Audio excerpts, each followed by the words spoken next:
Bonjour à tous et bienvenue dans cette nouvelle vidéo. Aujourd'hui, on va voir comment écrire la fonction qui permet de supprimer tous les éléments d'une liste linéaire simplement enchaînée. Donc en fait, effectivement, cette fonction est très intéressante quand on termine par exemple d'utiliser une liste linéaire enchaînée. C'est très important de supprimer tous les éléments. Tout simplement, ça évite d'avoir des fuites mémoire, c'est-à-dire de la mémoire allouée mais non utilisée. Donc pour cela, il y a une méthode, on va dire, un peu moins intéressante, c'est d'appeler par exemple delete first ou delete last plusieurs fois jusqu'à ce qu'on supprime tous les éléments. Là, c'est pas très intéressant parce qu'il y a des appels successifs et donc c'est très coûteux.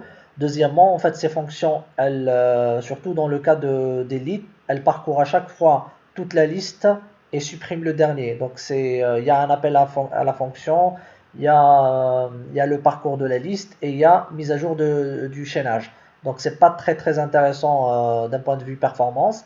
Delete first, elle est un peu plus intéressante parce qu'on supprime à chaque fois le premier élément de la liste. Ça évite de faire un parcours de la liste. Là encore, l'inconvénient c'est que alors l'inconvénient c'est les appels successifs aux fonctions. Donc c'est pas du tout intéressant. Euh, donc voilà. Donc le plus intéressant c'est d'écrire une seule fonction qui permet de faire enfin, qui permet de faire le parcours plus la suppression de tous les éléments et bien sûr la libération de la mémoire. Donc c'est une fonction qui ne va rien retourner. Je vais l'appeler delete all élément étoile add.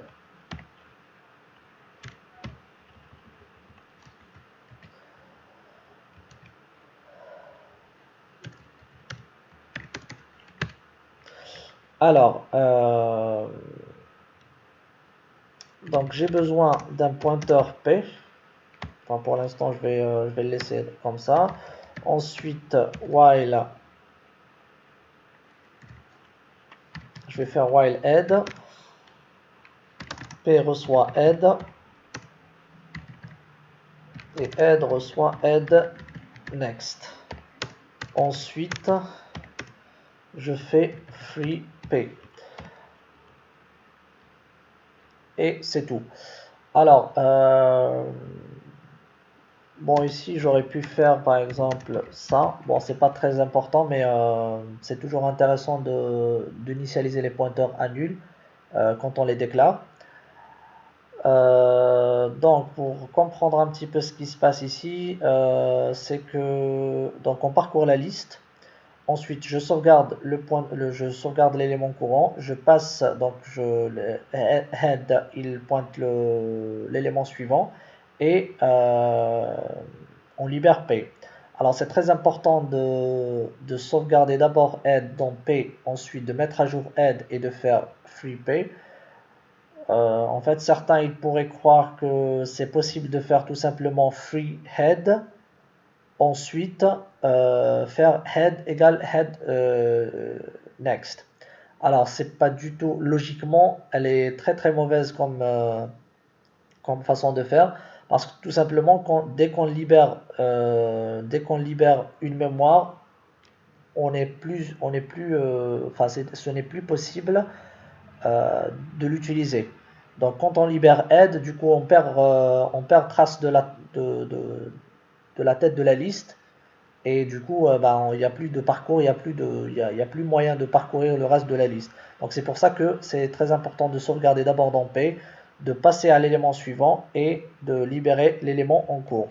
Donc comme la fonction ne retourne rien, donc il n'y a pas de return nul, ni quoi que ce soit ici. Donc voilà pour cette fonction. Maintenant, je vais la tester ici. Alors, delete all P. Alors, je ne sais pas comment j'ai implémenté print list. D'accord. Donc, c'est une boucle. Donc je peux faire print list P, de toute façon ça ne nous affiche rien. Par contre, à la fin de ça, je dois faire P reçoit nul.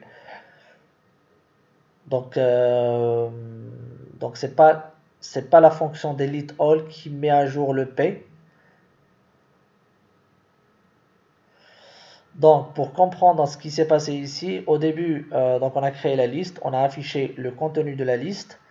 Ensuite, on a libéré, donc on a supprimé tous les éléments, on a libéré la mémoire, tout est OK. Ensuite, on a mis à jour P à nul parce qu'une fois que la liste est vide, il faut remettre P à nul. Ensuite, quand on affiche la liste P à nouveau, on n'obtient rien du tout.